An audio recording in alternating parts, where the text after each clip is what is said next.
Which country is hosting the 2026 women's ICC T20 world cup? 2026 ICC మహిళల T20 ప్రపంచ కప్కు ఏ దేశం ఆతిథ్యం ఇస్తుంది? ఒకసారి ఇంకా ఆప్షన్ చూసినట్టయితే ఆస్ట్రేలియా, ఇంగ్లాండ్, భారతదేశం, దక్షిణాఫ్రికా.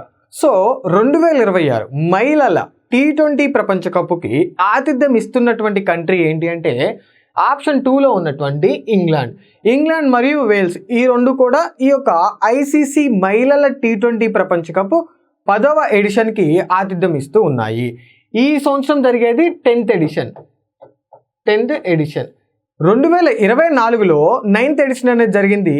దాంట్లో 9th ఎడిషన్లో న్యూజిలాండ్ జట్టు విజేతగా నిలవడం జరిగింది. ఈ న్యూజిలాండ్ జట్టు ఏ జట్టు మీద గెలిచింది అంటే దక్షిణాఫ్రికా జట్టు మీద గెలవడం జరిగింది. మరి ఇనాగ్రల్ ఐసీసీ మహిళల ప్రపంచ కప్ ఎప్పుడు జరిగింది అంటే T20 2009లో జరగడం జరిగింది. ఎక్కడ అంటే ఇదే ఇంగ్లాండ్లో జరిగింది. మరి అప్పుడు ఎవరు విజేతగా నిలిచారు అంటే ఇంగ్లాండ్ విజేతగా నిలవడం జరిగింది. న్యూజిలాండ్ అప్పుడు రన్నర్అప్స్గా నిలవడం జరిగింది. సో మరి ఇండియా ఇప్పటివరకు ఎన్నిసార్లు ఈ యొక్క మహిళల ప్రపంచ కప్ T20 ఫార్మాట్లో గెలుచుకుంది అంటే ఇంతవరకు ఎప్పుడు కూడా ఈ యొక్క టోర్నమెంట్ని గెలుచుకోవడం జరగలేదు. So coming to the ICC, ఈ ఐసీసీని ఎప్పుడు ఎస్టాబ్లిష్ చేశారు అంటే 1909లో ఎస్టాబ్లిష్ చేయడం జరిగింది. 1909లో ఈ యొక్క ఐసీసీని ఎస్టాబ్లిష్ చేయడం జరిగింది.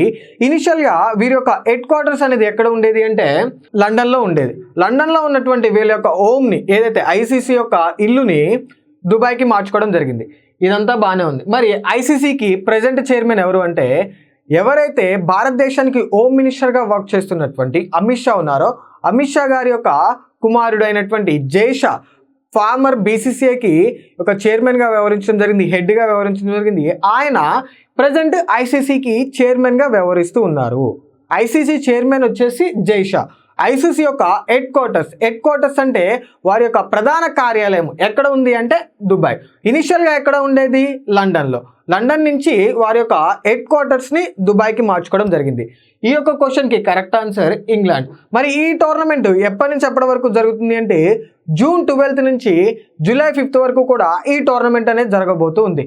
మొత్తం 12 జట్లు ఈ టోర్నమెంట్లో పాల్గొనబోతూ ఉన్నాయి 2 గ్రూపులుగా. సో ఈ క్వశ్చన్కి correct answer England. Thank you.